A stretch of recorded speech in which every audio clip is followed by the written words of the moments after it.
يا ربنا اعترفنا بأننا اقترفنا وآننا أسرفنا على لظى أسرفنا.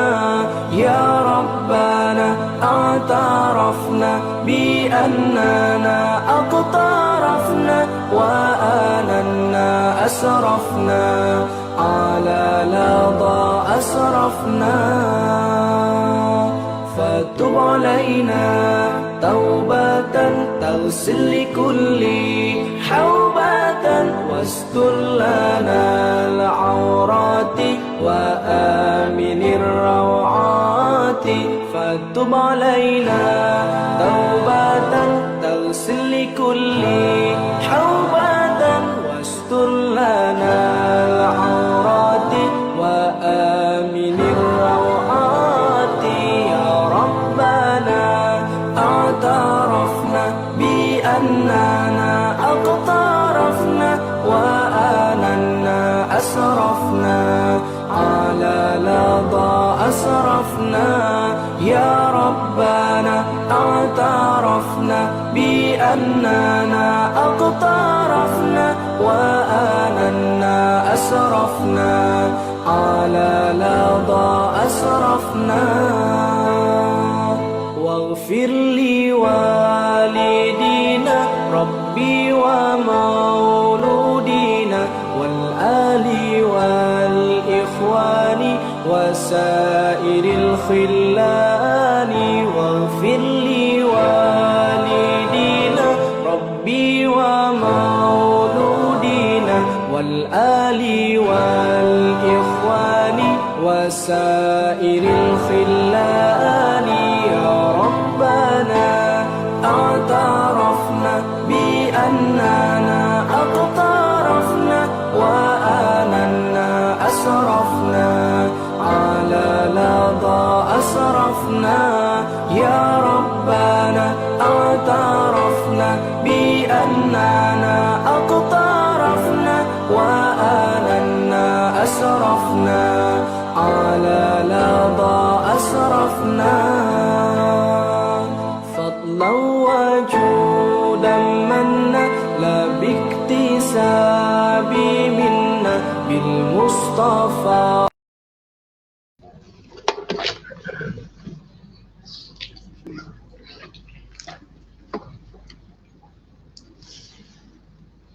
أعوذ بالله السميع العليم من الشيطان الرجيم.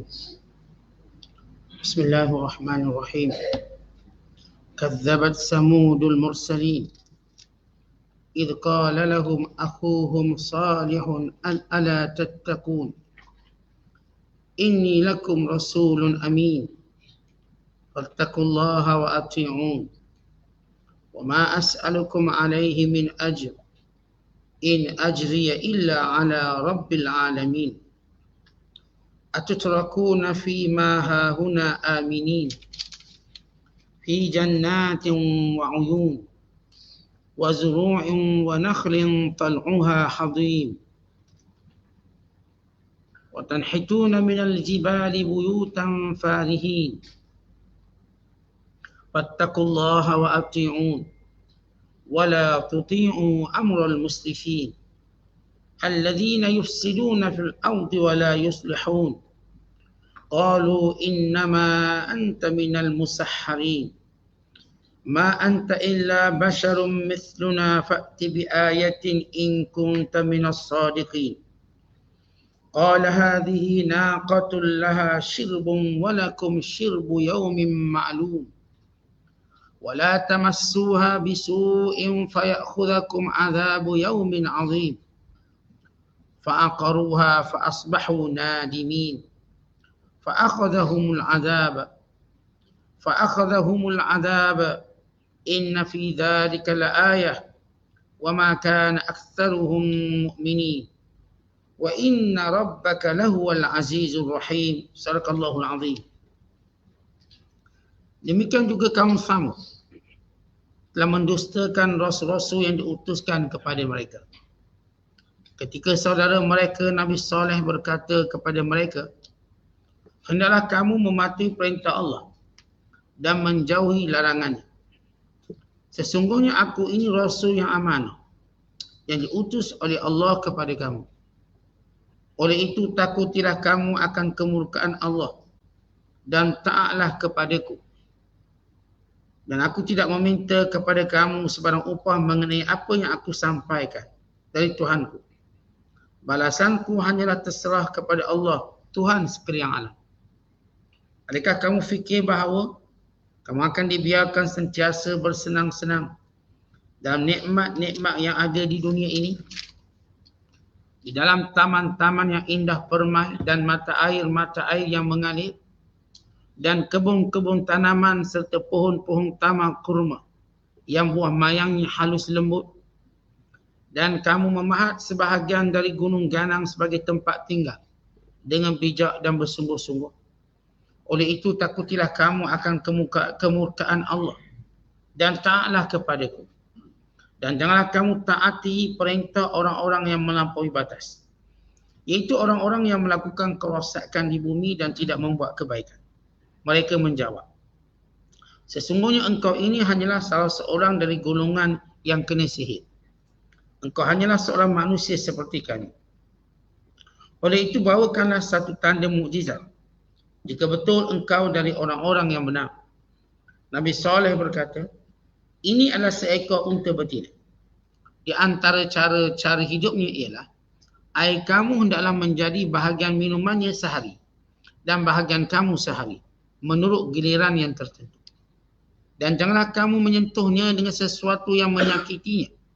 Jika kamu menyakitinya, maka akibatnya kamu akan dibinasakan oleh azab seksa hari yang besar huru haranya. Akhirnya mereka menikam mati unta itu. Kemudian mereka menyesal setelah melihat kedatangan bala bencana. Lalu mereka ditimpa azab yang membinasakan. Sesungguhnya peristiwa yang demikian mengandungi satu tanda yang membuktikan kekuasaan Allah. Dan dalam pada itu kebanyakan mereka tidak juga mahu beriman. Dan sesungguhnya Tuhanmu, wahai Muhammad, ialah sahaja yang maha kuasa lagi maha mengasihani. Masih lagi kita berada dalam penafsiran surah Asy-Syu'ara. Surah yang ke-26 pada juzuk yang ke-19 bermula ayat 141 sehingga ayat 159. Ayat-ayat yang kita bacakan ini menceritakan kisah Nabi Allah Saleh AS bersama dengan kaumnya bernama kaum Samud. Dan ini merupakan kisah yang kelima. Kita telah bicarakan sebelum ini kisah Nabi Musa AS, kisah Ibrahim, kisah Nuh, kisah Hud, dan kali ini ialah kisah Saleh alaihimussalatu wassalam.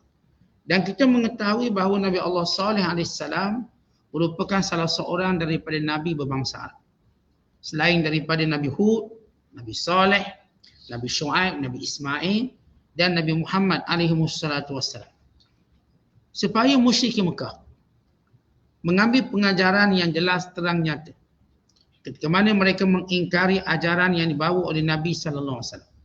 Sedangkan mereka mengetahui dengan jelas dan nyata tentang kaum-kaum yang sebangsa dengan mereka, bangsa Arab, yang dimusnahkan oleh Allah Ta'ala kerana mereka menderhaka pada Allah, menyembah berhala dan tidak mempedulikan ajaran Nabi-Nabi mereka alaihissalatu wassalam.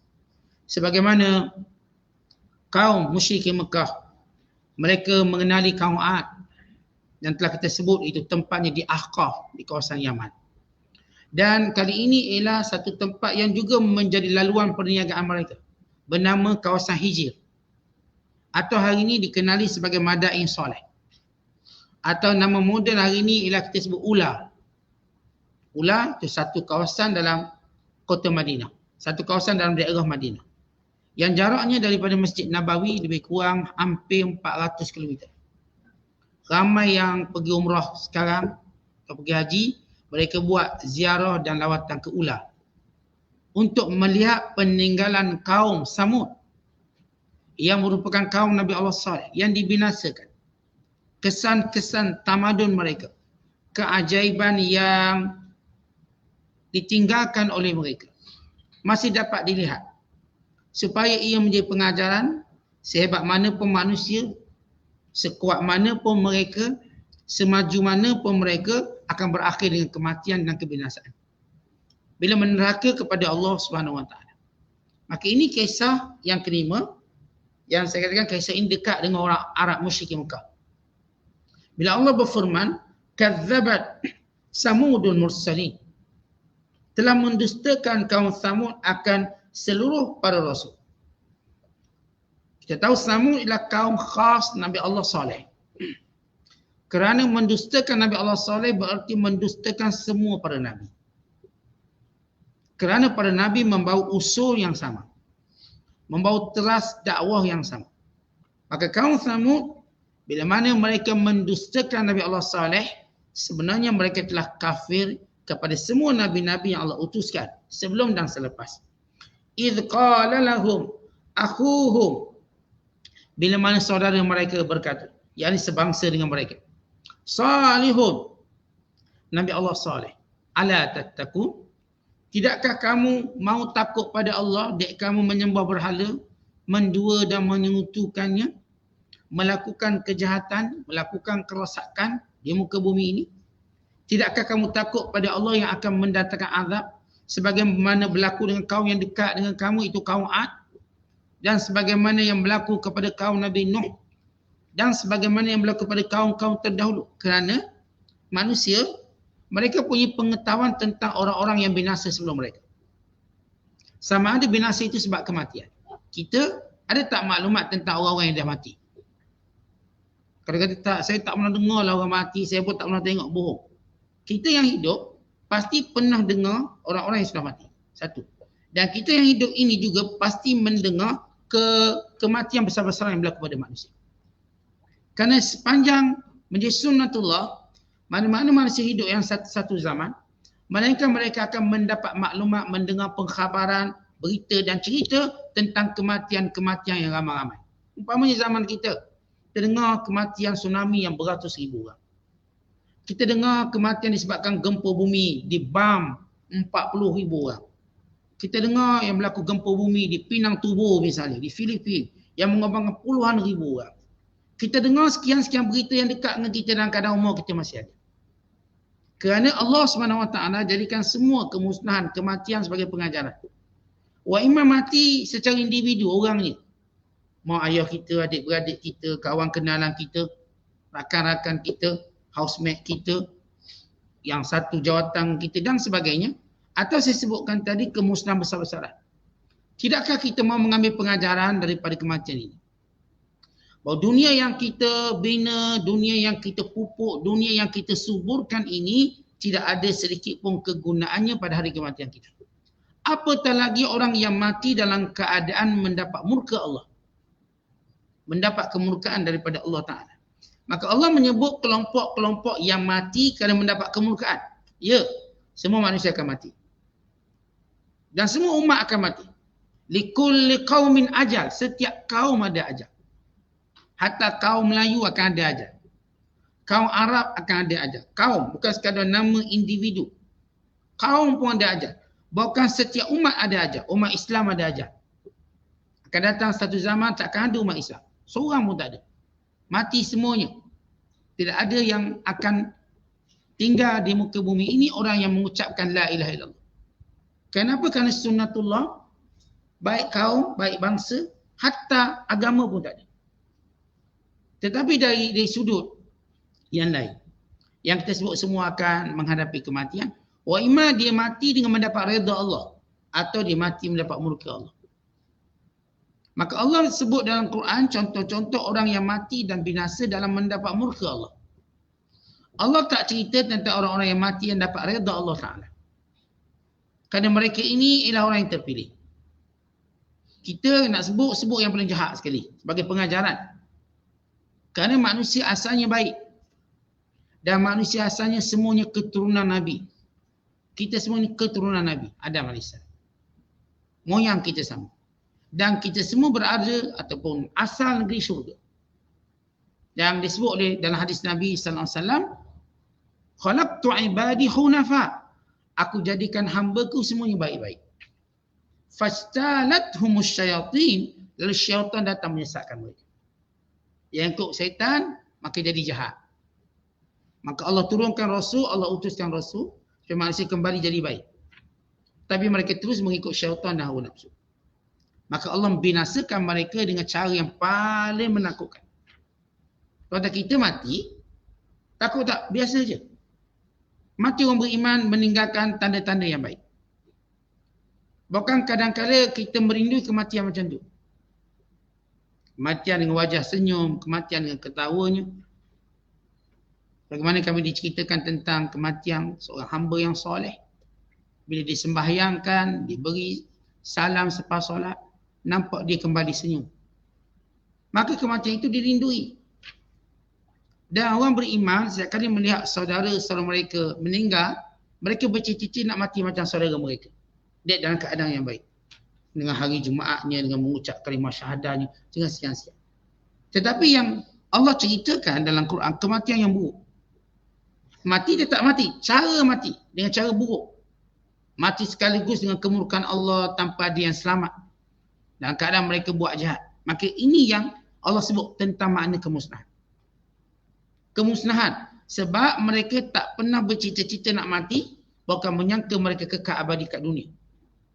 Orang ni yang disebut kemusnahan. Maka Allah menyebut contoh kaum Nabi Saleh, Samud. Sebab kaum Samud ini ialah kaum yang duduk di tempat yang hebat. Di kawasan tu namanya Hijir. Kawasan ini dia ada sumber air yang luar biasa walaupun di tengah padang pasir. Dan subur, macam kita sebut oasis. Subur. Dan mereka punya sumber kekayaan banyak. Dan mereka ada dua penempatan. Mereka ada penempatan di atas tanah rata dan di kawasan Gunung Ganang. Yang mereka ukir, mereka pahat Gunung Ganang menjadi istana mereka. Sebagai satu tempat kemegahan mereka. Sebagai satu tempat kesombongan mereka. Dan mereka amat merasa teruja dengan kemahiran mereka dalam bertukar, dalam mengukir, dalam membina penempatan yang indah yang tak mampu dilakukan oleh orang lain. Dan mereka juga mempunyai fizikal yang sihat, tak sakit. Mereka juga mempunyai kekayaan yang banyak sehingga mereka menyangka mereka akan kekal atas dunia. Sebab manusia, dia punya penyakit bila harta banyak dan keadaan dia tak ada agama, dia rasa harta ini akan kekalkan dia kat dunia. Sebagaimana Allah sebut dalam Quran. Yahsabu anna malahu akhladah. Dia menyangka hartanya boleh menyebabkan dia kekal. Penyakit manusia, bila mana dia kaya, dia rasa dia akan kekal. Itu penyakit. Allahumma illa melainkan dia ada agama. Apatah lagi bila mereka berada dalam kesesatan yang sama. Dan bersembang takkan sembang tentang mati, makin kuatlah rasa bahawa mereka akan abadi dan kekal. Ini yang menipu kaum Samud. Mereka tak rasa mereka mati dan mereka tak pernah bercakap bab mati. Sebab itu disebut dalam hadis Nabi SAW. Bila ada seorang lelaki memuji Fulan bin Fulan di hadapan baginda SAW. Rasulullah SAW berkata, bila ada seorang lelaki, dia puji depan Rasulullah, ya Rasulullah orang ni baik. Nabi pun tanya, dia pernah tak cakap bab mati? Tak pernah. Kau tak pernah tak baik. Orang kalau tak pernah cakap bab mati, tak pernah, maka dia bukan orang baik. Sebab mati menjadikan orang tu baik. Ingat mati jadikan orang tu baik. Ingat mati jadi orang tu soleh. Ingat mati jadi orang tu kurang permusuhan. Kurang dengki. Kurang sifat jahat. Tapi kalau jenis tak ingat mati, maka mereka terus merancang kejahatan atas dunia. Sebab itu kita pun, kalau sama-sama kita sembang bercakap, kalau tak pernah sembang cakap bab mati, maka kita pun masalah. Bukan berada kebaikan. Baik, kembali kepada Nabi Allah Saleh AS. Nabi Allah Saleh kata, ala tattaqun, tidakkah kamu takutkan Allah dengan kejahatan yang kamu lakukan? Inni lakum rasulun amin. Aku ini rasul yang amanah. Yang menyampaikan perintah Allah tanpa tokok tambah. Bukan dari kata-kataku, bukan dari pendapatku. Bukan daripada sebab aku benci kamu ke marah, tak. Ini perintah Allah. Diriwayatkan oleh kebanyakan ulama siyar, ulama sirah, ulama tafsir. Nabi Allah Saleh AS hidup bersama kaum Samud selama 280 tahun. Umur Nabi Allah Saleh 280 tahun duduk. Yang kaumnya pada permulaan awal menentang. Kemudian bila Nabi Allah Saleh datangkan mukjizat, maka beriman. Kemudian lama kelamaan sebahagian besar mereka murtad. Maka tinggal yang kekal beriman menurut catatan sejarah cuma 1,800 orang. Di kalangan lelaki dan perempuan. Yang ni yang tinggal. 1,800 orang yang beriman. Bahkan sejarah menunjukkan semua para Nabi dan Rasul yang beriman dengan mereka waktu hidup mereka ialah jumlah yang kecil. Melainkan 2 orang Nabi yang jumlah besar. Beriman sungguh, iaitu Nabi Yunus AS, satu negeri beriman. Sebenarnya kita cerita tentang kisah kampung atau bandar bernama Tinawi di Iraq, di kawasan Mosul atau Mosul, yang semuanya beriman sebagaimana Allah sebut dalam Quran. Dan yang kedua ialah Nabi Muhammad sallallahu alaihi wasallam yang ramai beriman. Bila mana Rasulullah wafat, seluruh semenanjung Arab sudah beriman. Dan sebahagian besar bangsa Arab semua beriman. Tinggal lagi Rom dan Parsi yang merupakan orang Ajam. Orang Arab masuk Islam semua. Tinggal orang-orang Ajam. Ini 2 Nabi yang bila mana mereka wafat, yang beriman ramai. Adapun Nabi-Nabi lain melainkan jumlah yang sedikit. Nabi Allah Nuh sebagai contoh. Nabi Allah Hud, Nabi Allah Lut. Nabi Allah Lut paling sikit, iaitu tinggal 3 beranak. Nabi Lut AS dan 2 anak perempuan. Yang lain semua kafir termasuk isteri. Dan Nabi Nuh ramai sikit. Adapun Nabi seperti Nabi Zulkifli, Nabi Allah Dawud, Nabi Allah Sulaiman, kerana mereka berstatus raja. Nabi berstatus raja. Menjadikan rakyat yang tunduk patuh dengan kekuasaan. Sulaiman AS raja dan Nabi. Malik wa Nabi wa Rasul. Nabi Allah Zulkifli demikian juga. Dan demikian juga Nabi Allah Ilyas dan Nabi Allah Ilyasa. Statusnya Nabi dan Rasul dan juga Malik, raja. Ada kata Ilyas dan Ilyasa berlainan. Ada kata ia nama yang sama, Ilyas dan Ilyasa alaihimassalam. Dan demikian juga Nabi Zulkifli, Nabi yang dikuasai. Ini kita cakap tentang Nabi yang bukan raja. Tahu Nabi Allah Nuh dia bukan raja. Dia lawan dengan pembesar. Nabi Allah Lut demikian juga, Samud. Nabi Allah Saleh demikian juga. Baik, kembali kisah Nabi Allah Saleh. Fattakullah. Dek kerana itu takutlah kamu pada Allah. Wa ati'u dan ta'ala aku. Kerana aku Rasul. Kerana tidak akan sempurna takut pada Allah melainkan melalui jalan para Rasulnya. Tidak akan betul takut kerana Allah melainkan dengan cara mengikuti Rasulnya. Bahkan kita tak akan benar Islam kita melainkan kena ikut Rasul. Itu memang prasyarat asas. Sebagaimana Allah sebut dalam surah Ali Imran pada ayat yang ke-30. Qul in kuntum tuhibbunallaha fattabi'uni. Pada ayat 31. Qul in kuntum tuhibbunallaha fattabi'uni. Katakanlah kalau kamu benar beriman pada Allah, cintakan Allah maka ikut aku. Yang ikut Nabi SAW. Baik, ini prasyarat. Kerana seorang yang mendakwa sayang Allah, cinta Allah, dekat dengan Allah, tapi tak ikut Nabi dan Rasul, bohong. Ada puak-puak atas nama tarikat sesat. Yang kita kata kita sampai dengan Allah, kita dah sampai makrifat. Tapi yang hadis Nabi ni dibuang mereka. Yang sunnah-sunnah buang mereka. Dan kecuaian yang agak serius bila mereka tidak menguasai hadis Nabi. Kita tuan-tuan bila tak menguasai hadis Nabi, macam mana kita nak sembah Allah dengan betul? Maka ini perkara yang mustahil. Sebab itu kita mengenali benar seseorang bila dia memahami kitabullah dan hadis Nabi SAW dengan kepahaman yang sebenar. Kemudian kata Allah melalui lisan Nabi Allah Saleh AS, "Wa ma as'alukum alaihi min ajr." Aku tak minta upah dan dakwahku. In ajriya illa ala rabbil alamin. Kerana aku mengharapkan balasan di sisi Tuhanku.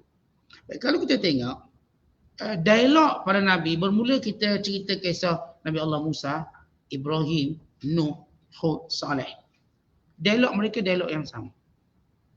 Itu mereka akan menyuruh supaya takutkan Allah. Bermula takut Allah itu dengan menyembah Allah. Dan meninggalkan sekutu. Yang meninggalkan semua yang lain. Dan mematuhi perintah Allah. Dan mentaati Rasul. Dengan mengikuti cara-cara yang diajar oleh Rasul-Rasul ini. Bagaimana takut Allah, bagaimana menyembah Allah. Bagaimana mengikut perintah Allah dan meninggalkan larang Allah. Baik, dialog mereka pada Nabi sama. Sebab usul dakwah itu sama. Kemudian para Nabi akan berkata, kami Rasul yang amanah. Inni lakum Rasulun amin. Kerana antara sifat utama Rasul ialah mereka ini amanah. Mereka bukan khianat. Kita tahu lawang pada amanah ialah khianat. Maksudnya para rasul semua, mereka menyampaikan apa yang datang dari Allah, bukan daripada diri mereka. Allah berfirman, "Wa ma yantiqu 'anil hawa in huwa illa wahyun yuha." Mereka bukan bercakap dengan kemahuan diri mereka, mereka wahyu yang diwahyukan pada mereka.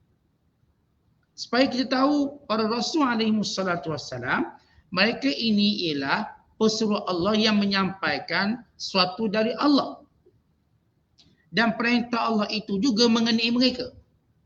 Bukan sekadar kepada orang beriman.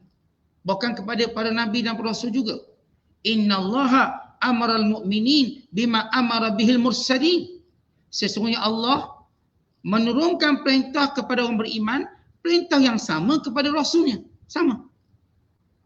Apa yang Allah perintah pada kita orang beriman, itulah perintah pada nabi dan rasul. Supaya kita tahu bahawa yang disampaikan oleh semua para rasul dan secara khusus Nabi Muhammad sallallahu alaihi wasallam ialah amanah yang dipelihara tanpa ada tokok tambah. Maka inilah Islam. Sebab itu Nabi sallallahu alaihi wasallam menyatakan akan tetap datang setiap 100 tahun seorang yang akan mengembalikan Islam pada maknanya yang sebenar. Dia apa pun bila dah lama dia akan berlaku penyelewengan. Tuan-tuan ada kereta baru beli. Lama dah pakai, akhirnya alignment pun dia hilang juga. Alignment balancing dia, maka kena masuk bengkel balik. Lama pakai kereta baru ni, lama-lama minyak hitam dia makin rosak, maka kena tukar minyak hitam. Ajaran Islam juga begitu, lepas lama penyeleweng mula ramai. Ni seleweng sikit, maka Allah hadirkan setiap 100 tahun yang memperbaiki balik. Maka elok balik fahaman. Sebab mula masuk dakhil, benda-benda yang bersifat khurafat.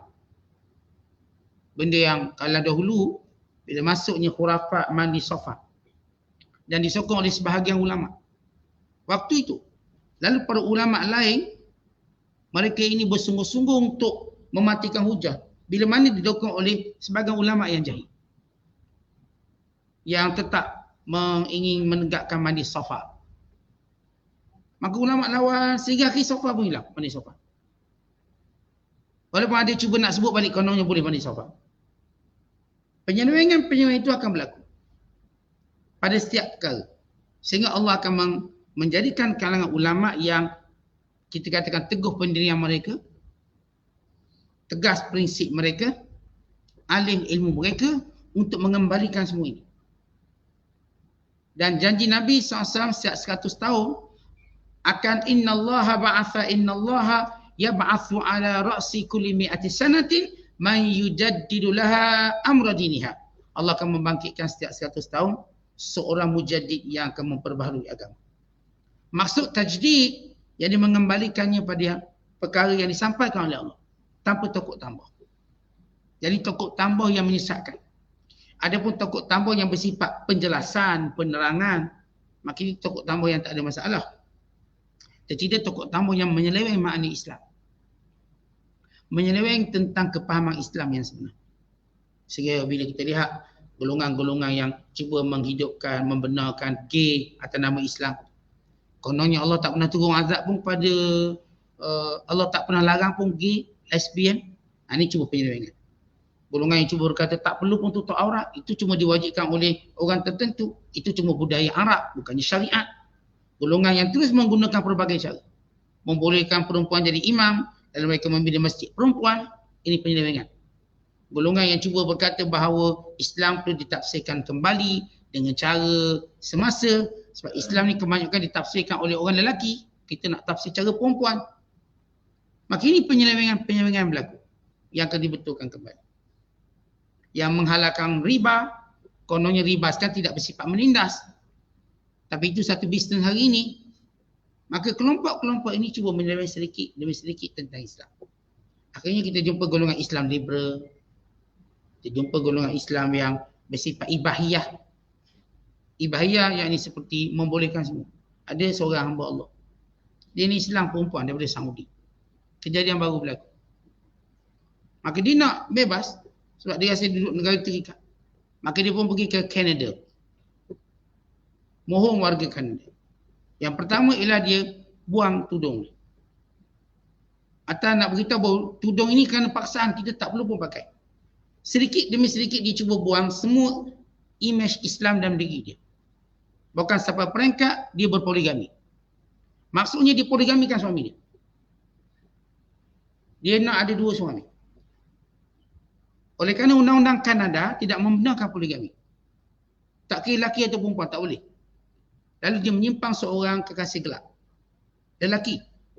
Dan memujuk suaminya supaya menerima keadaan ini. Suami dia pun terima. Jadi dia ni atas nama Islam poligamikan suami dia. Ada seorang yang Arab, seorang Mak Saleh. Dia poligamikan dan hidup secara bebas.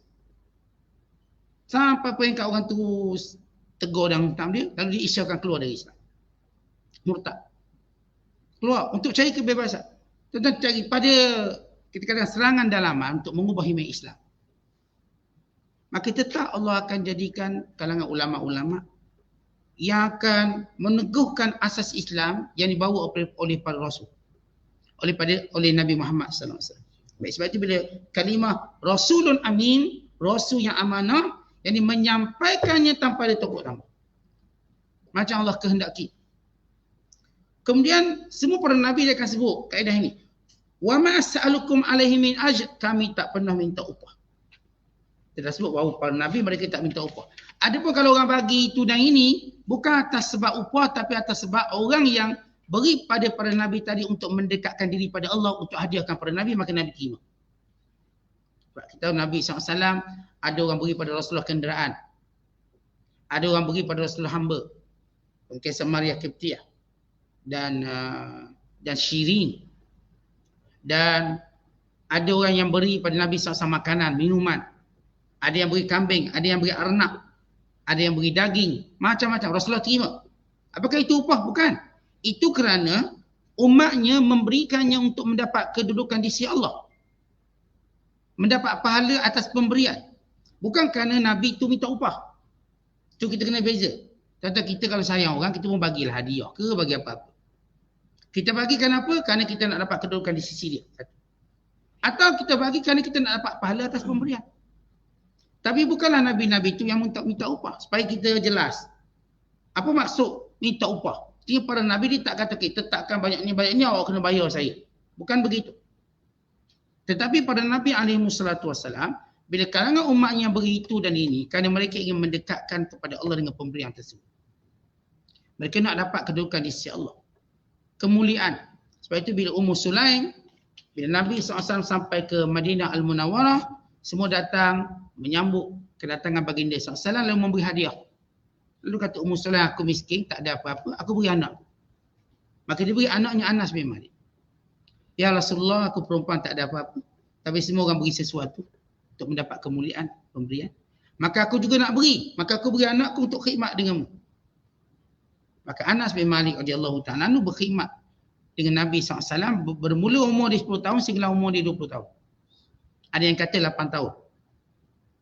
Bermula daripada umur dia sampailah umurnya 18 tahun. Atau 8 tahun. Dia berkhidmat. Dan baginda SAW tu mendoakan untuk Anas. Allahumma akthir ma'lahu wa waladahu wa barik lahu fima a'taitahu. Ya Allah, engkau jadikan dia orang kaya. Banyakkan hartanya. Banyakkan anak pinaknya. Berkatilah apa yang kau berikan. Lalu kata Anas bin Malik, aku menjadi kalangan sahabat aku paling kaya. Kaya dengan rezeki yang diberikan. Bahkan Ummu Sulaim juga mendapat tempias doa tersebut. Dia daripada seorang perempuan janda miskin menjadi perempuan kaya bila dipinang oleh Abu Talha Al-Ansari. Allah Ta'ala seorang lelaki Madinah yang kaya waktu itu. Selain daripada Sa'ad bin Rabi', ini sahabat-sahabat kalangan orang-orang Ansar yang kaya. Dapat tempias doa. Itu sebagai penjelasan tentang makna upah. Semua para Nabi kata kami tak minta upah kerana kami mengharapkan apa yang ada di sisi Allah. Lalu kata Nabi Saleh, atutrakuna fi ma hahuna aminin. Apakah kamu menyangka bahawa kamu akan kekal di sini?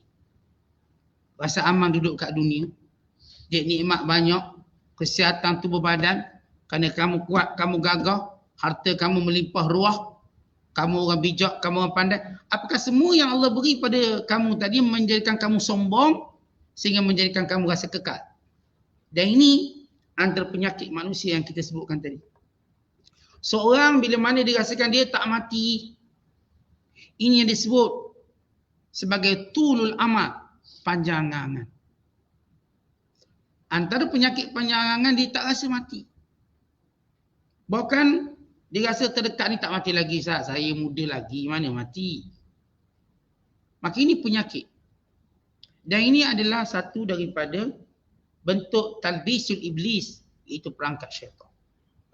Perangkap syaitan, dia akan jadikan manusia rasa lambat lagi mati. Lalu kita seringkali nampak orang sakit itu dulu mati. Kita seringkali nampak orang tua itu dulu mati. Kita seringkali nampak orang miskin yang dulu mati. Kita lupa kita mungkin mati dulu. Akhirnya kita melambatkan taubat. Akhirnya kita tidak bersungguh-sungguh dalam ibadat. Akhirnya kita ini sentiasa menjadi tamak dengan dunia. Sebab apa? Kerana gagal melihat kematian dekat dengan kita. Kemudian kata Nabi Allah Saleh, fi jannatin wa uyun, kerana kamu mendapat kebun-kebun dan mata air, wa zuru'in, dan segala tanaman, wa nakhlin, dan kurma, tal'uha hadin, yang lembut buah-buahannya, wa tanhituna minal jibali buyutan farihin, dan kerana kamu mendapat kepandaian, kebijaksanaan untuk mengukir gunung ganang dengan penuh kesombongan. Sebab ukir dia cantik, kuat. Bayangkan gunung besar tu, dia boleh bina jadi rumah, jadi dewan, jadi tempat berehat, jadi kuburan. Artinya dia batu besar, dia ukir, dikosongkan dalamnya, maka dalam tu dibuat tempat kubur. Kubur dalam bukit. Bukan kubur atas bukit, dalam bukit. Dan terlindung dengan batu-batu besar. Bukan sebahagian penemuan yang terus menjadi tanda tanya ahli saintis. Bila mereka mendapati batu besar itu dibelah bagaikan macam gergaji dengan tepat. Tanpa ada, kita kan kalau batu, kalau kita ambil pisau, kita ketuk nak belah, dia pecah serpihan-serpihan. Ini mereka jumpa batu tadi, dibelah dua tanpa ada serpihan. Berarti mereka ada satu teknologi pemotongan batu yang hebat. Sebab kalau kita pakai yang cara biasa hari ni, yang saya katakan pakai pisau, kapok dan sebagainya, pasti batu tu akan pecah, berselerokkan bila kita nak belah dua. Kita kadang-kadang nak belah ikan dua pun dah nyeng ikan tu. Tak tajam pisau kita. Pecah sana, pecah, nak potong tadi. Dan dia ada satu teknologi dia, sehingga dia boleh belah batu dengan baik. Macam kita guna mesin pemotong daging. Ibu kita semua tengok mesin pemotong daging. Kita bila potong daging tu, dia tak pecah daging tu. Dia elok. Itu teknologi. Dan kita tahu sebagaimana kita sebut, setiap zaman mereka ada teknologi. Setiap kaum mereka ada teknologi masing-masing. Kita jangan ingat kita je hebat hari ni, kita ada teknologi itu. Mereka ada teknologi yang sebahagian teknologi mereka kita pun tak tahu sampai hari ni. Sebahagian kehebatan mereka dalam apa bentuk yang kita tak boleh contohi mereka hari ini. Cukup kita tahu tentang piramid, bahkan Madain Saleh, bahkan Taman Tergantung, bahkan Istana Hamra di Sepanyol. Semua ini keajaiban yang orang hari ini tak boleh buat. Walaupun orang hari ini kata hebat. Dia membina piramid yang hebat, yang batunya paling ringan 2 tan hingga 10 tan. Bagaimana batu itu dipotong menjadi sama dan disusun membentuk menjadi piramid, menjadi segitiga. Walau tak ada satu pun batu yang 3 segi kat sini. Bagaimana daripada segitiga empat tepat ini yang boleh dicantum sehingga jadi 3 segi. Piramid itu sifatnya 3 segi, tapi tak ada batu pun 3 segi. Macam mana disusun? Bagaimana dia angkat dengan bertantang beratnya? Pasti zaman dulu pun ada crank dia. Ada pengangkat dia. Artinya jangan kita anggap kita hari ni canggih, ada telefon, ada itu, ada ini. Mereka juga canggih. Cukuplah kecanggihan mereka yang kita tak boleh contoh hari ni, kesihatan tubuh badan. Kita ni tuan-tuan dah canggih macam-macam tapi penyakit. Baru 25 dah sempuk dah. Sempuk, sakit tu, sakit ini, sakit lutut. Macam mana kita rasa kita lebih hebat pada orang dulu? Orang dulu hidupnya 100 tahun dan sihat. Kuat, gagah. Tak berpenyakit. Bahkan tak ada hospital macam kita. Kita hospital, tepi rumah pun hospital. Kiri kanan pun banyaknya penyakit. Jadi di mana kita rasa kita lebih hebat daripada orang dulu? Kalau bab kesihatan pun kita gagal untuk menandingi orang dulu. Bahkan bagaimana mereka ada teknologi awet mayat. Yang juga kita tak boleh tanding sampai hari ini. Mayat tu boleh disimpan ribuan tahun, ratus ribu lamanya. Artinya kita ketinggalan sudut teknologi dari satu sudut. Jadi tak payah kita nak bangga teknologi kita melampau. Seolah kita ingat zaman dulu tak ada teknologi. Cukup kita faham satu benda, semuanya akan mati. Itu yang kita perlu faham. Kemudian kata Allah, fattaqullaha wa ati'un.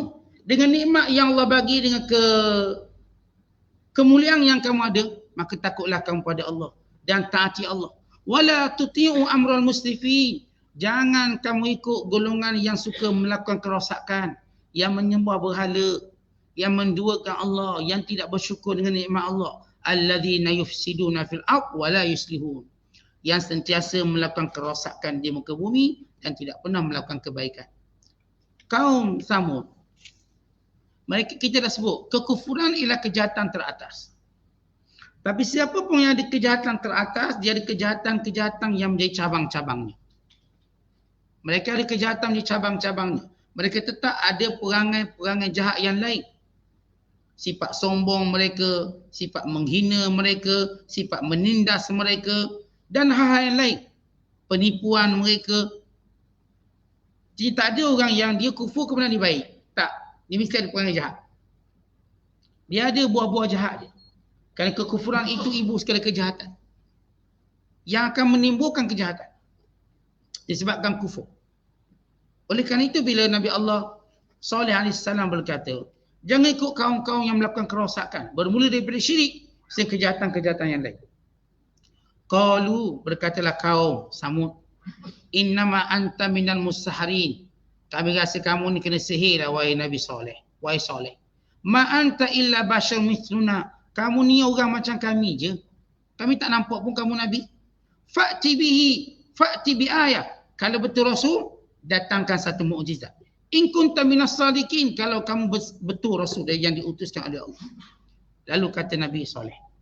Qala, kata Nabi Saleh, apakah kalau sekiranya aku mendatangkan mukjizat daripada Tuhanku, kamu akan beriman padaku? Mereka kata ya. Ini yang saya sebut tadi, asal kaum Nabi Saleh mereka beriman tapi secara paksa. Secara terpaksa kerana mereka telah bersetuju dari asas dengan Nabi Allah Saleh, kalau didatangkan mukjizat, lalu mereka akan beriman. Maka kata Nabi Allah Saleh, mukjizat apa yang kamu nak? Mereka kata kami nak unta yang dikenali sebagai unta unsyara. Unta tadi unta unsyara. Maksud unsyara ialah unta yang mengandung 10 bulan. 10 bulan itu adalah tempoh di mana anaknya akan lahir. Dan keluar daripada batu ni. Dan sifatnya macam ni, macam ni, macam ni. Mereka bukan Nabi Allah Saleh yang offer mereka dengan unta. Nabi Allah Saleh tak offer. Tapi Nabi Allah Saleh offer mereka, kamu nak mukjizat apa? Mukjizat apa yang kamu nak? Lalu kata mereka, kami nak unta yang keluar daripada batu ini. Dan unta itu mesti unta yang mengandung 10 bulan. Sebab daripada batu kecil itu dah payah unta keluar. Kalau mengandung lagi payah keluar sebab perut besar. Logik mereka berfikir. Kata Nabi Allah Saleh, baik. Maka dia pun solat 2 rakaat. Kemudian dia berdoa kepada Allah. Lalu batu yang mereka tunjuk tadi mula seperti melahirkan unta. Mengeluarkan unta tadi. Unta tu keluar. Mereka nampak. Ni kaum Nabi Saleh semua nampak. Ini bukan khayalan. Ini bukan imajinasi, ilustrasi atau sebagainya. Tapi ini adalah benar-benar yang mereka lihat dengan mata kasar mereka. Lalu mereka pun nampak. Unta ni keluar dan keadaan mengandung. Kemudian melahirkan anak. Lalu perjanjiannya ialah. Hadhihi naqatun. Ingat dia unta. Dan ayat yang lain. Naqatullah. Unta Allah. Kerana ia ayat Allah. Laha syirbun. Dan satu lagi kontrak yang kita perlu setuju. Bagi unta ini ada hak untuk minum 1 hari dan makan 1 hari tanpa dikacau. Kerana dalam kaum Thamud mereka ada satu sungai. Sumber air mereka yang hebat. Dia panggil nahrun saghir ataupun saghaya, iaitu air sungai yang mini air sungai yang sumber utama kaum Samud. Kena biarkan unta ini minum tanpa dikacau. Artinya ketika mana unta ini minum, tak ada seorang pun boleh ambil air ni. Biar dia minum. Dan ketika mana anak unta itu minum pun tak dikacau. Dan kalau dimakan mana-mana pokok-pokok sekeliling kamu pun tak dikacau. Biarkan dia satu hari makan dan minum tanpa dikacau. Sumber airnya dan makan minum berada sekitar mereka. Walakum syirbu yaumin ma'lum. Dan kamu pula boleh ambil air yang menjadi sumber kamu pada hari lain. Jadi gila-gila, sehari-sehari. Unta satu hari, maka jangan kacau. Yang kedua, kamu satu hari, unta pun tak kacau. Maka kamu boleh ambil air. Kalau esok tahu itu gelerang unta, kamu ambil air banyak-banyak. Dan sebagai balasannya unta tadi, kamu boleh ambil susu dia sebanyak kamu nak. Allah jadikan unta ni sifat mukjizat. Dia boleh mengeluarkan susu untuk satu kaum Nabi Allah SAW. Tanpa ada, kita katakan, batasan. Apalah banyak mana. Nak berapa tong, nak berapa baldi. Ini kesuburan, mukjizat unta Nabi Allah SAW. Wala tamassuha bisu, jangan kamu menyakitinya. Fayakhudhakum adzabu yaumin azim, nescaya kamu akan terkena azab yang tidak terhingga dan dahsyat. Tapi oleh kerana mereka, iman mereka bukan iman yang tuli. Iman mereka kerana mereka yang cabar untuk beriman, akhirnya terpaksa beriman, akhirnya mereka mengambil sikap untuk menyembelihnya. Mereka berpakat bermusyawarah dan telah dijalankan oleh 9 orang yang disebut 9 orang yang paling celaka sekali. Yang dipimpin oleh ketua mereka yang bernama Qudar. Qudar ni ketua kepada Tis'atul Rahtin, iaitu 9 orang yang mewakili kaum mereka. Sebagaimana Allah sebut dalam Quran, wa kana fil madinati tis'atu rahtin yufsiduna fil ard wa la yuslihun. Di bandar kaum Samud itu ada 9 kepala. Maksud 9 kepala, 9 ketua. Buah-buah besar, taiko besar yang suka melakukan kerosakan dan kejahatan. Ketua mereka sekali bernama Qudar. Lalu mereka bersepakat untuk membunuh unta Nabi Allah SAW. Lalu mereka menghalaunya sehingga sampai ke tempat sempit. Lalu mereka memanahnya sehingga kena kaki. Lalu unta ini jatuh. Lalu datang Qudar menyembelihnya. Yang buatnya 9 orang. Yang menyembelihnya bernama Qudar. Yang binasanya semua kerana semua ini meredai perbuatan itu. Dia macam kita sebutlah yang main bolanya 11 orang. Atau 22 orang. Yang nyokongnya 200,000 orang. Sama berlaku. Dari sudut apa? Redha, sokong. Maka walaupun kaum Samud yang buat ni cuma 9 orang ni, yang disebut sebagai 9 jahanam. Kita Melayu ada 6 jahanam, dia 9 jahanam. Yang Allah sebut dalam Al-Quran. Ketuanya Qudar. 9 jahanam ini yang dengan berani menyembelih unta. Sedangkan Nabi Allah SAW dah ingatkan mereka, kalau kamu membunuhnya, tahulah kamu akibatnya. Dan mereka tahu Nabi Allah SAW tidak pernah cakap bohong. Ugutan Nabi Allah SAW bukan menakut-nakutkan, tapi menceritakan kebenaran. Bukan Nabi Allah SAW jenis gertak-gertak macam gangster-gangster kita gertak. Atau samsing-samsing kita ugut. Nabi Allah SAW beritahu, kalau kamu usik unta ini dengan cara tak baik, maka tunggulah azab yang paling dahsyat sekali. Maknanya semua kamu akan binasa. Akhirnya mereka tak peduli, dan bila mana mereka menyembelihnya, mereka mula melihat tanda-tanda kebinasaan mereka. Wajah mereka mula berubah dari sehari ke sehari sehingga sampai pada hari yang keempat, hari yang mana dijanjikan oleh Nabi Allah SAW. Nabi Allah SAW kata, kamu akan tengok setiap hari wajah kamu akan berubah, muka kamu akan berubah warna, sehingga hari keempat kamu akan binasa. Maka apa yang disebut oleh Nabi Allah SAW berlaku satu persatu. Mula-mula mereka tak ada apa, mula muka mereka berubah macam disebut oleh Nabi SAW. Sehingga hari yang keempat mereka yakin bahawa mereka akan binasa. Ketika itulah mereka menyesal. Sebab itu Allah sebut, fa'aqaruha, mereka menyembelihnya, fa'asbahu nadimin, lalu mereka menjadi orang menyesal. Kerana mereka dah nampak azab Allah yang akan berlaku. Fa'akhadhahumul azab, lalu datang azab menimpa mereka. Apakah azab yang menimpa mereka? Itu datang daripada langit, petir yang dahsyat sehingga memutuskan jantung-jantung mereka. Dan angin yang kuat serta gempa bumi yang menenggelamkan jasad-jasad mereka. Artinya dari langit dan bumi dua-dua datang. Dari langit berupa sa'iqah, yang ini petir-petir. Dan juga soihah, iaitu satu tempikan yang kuat. Sehingga bila bunyi tempikan kuat tadi, jantung mereka putus. Diikuti dengan petir. Membaham badan mereka menjadi rentuk. Diikuti gempa bumi yang menghancur dan menenggelamkan jasad mereka. Dari langit dan dari bumi. Langit dan bumi tentera Allah. Membinasakannya serentak. Yang tinggal cuma tempat tinggal mereka untuk jadi pengajaran. Sebagaimana Allah berfirman, inna fi dzalika laayah. Maka itu adalah suatu peringatan dari Allah. Wa ma kana aktsaruhum mu'minin. Tapi macam biasa, tak ramai ambil iktibar.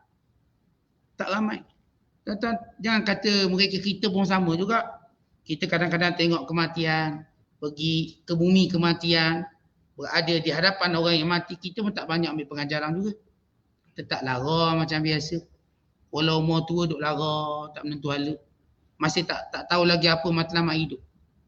Masih tak tahu apa yang patut mereka buat dengan umur-umur macam ni. Masih tak tahu. Kalau sempat buat Ustaz tak dan, nak buat macam mana? Dia guna ayat nak buat macam mana pula. Tetapi kita kena fokus.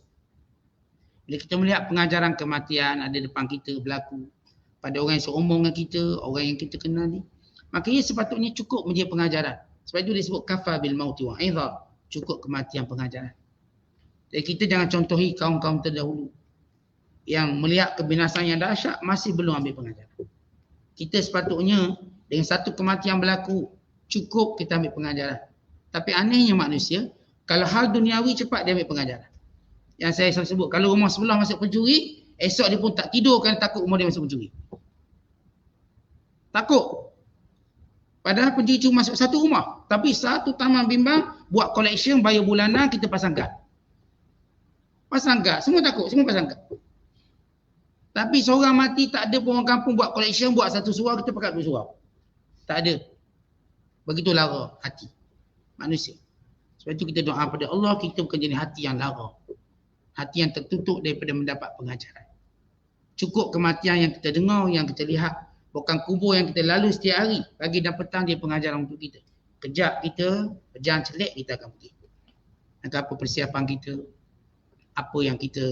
apakah yang kita siapkan sebagai bekalannya. Bukan bermaksud kita tak boleh seronok atau dunia boleh seronok. Tapi matlamat itu biar jelas.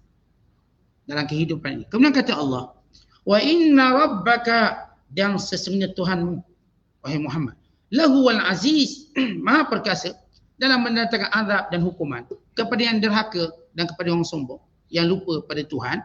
Ar-Rahim, penyayang kepada orang bertaubat, orang yang ingin jadi baik, orang yang ingin jadi soleh. Kita perhatikan dalam 5 kisah yang kita cerita. Bermula Musa, ikuti Ibrahim, diikuti Nuh, diikuti Hud, diikuti Saleh. Semua ayatnya berakhir dengan wa inna rabbaka lahuwal azizur rahim. Sesungguhnya Tuhanmu maha perkasa dalam mendatangkan azab seperti mereka. Kalau kamu lalai dan kamu cuai, kamu alpa. Dan Allah itu juga penyayang kepada orang yang bertaubat dan kembali pada Tuhan. Semua disebut dalam ayat 68 dalam kisah Nabi Allah Musa, pada ayat 104 dalam kisah Nabi Allah Ibrahim, pada ayat 122 dalam kisah Nabi Nuh, pada ayat 140 dalam kisah Nabi Hud, dan 159 dalam kisah Nabi Saleh. Semua ayatnya sama, wa inna rabbaka lahuwal azizur rahim. Penutupnya sama.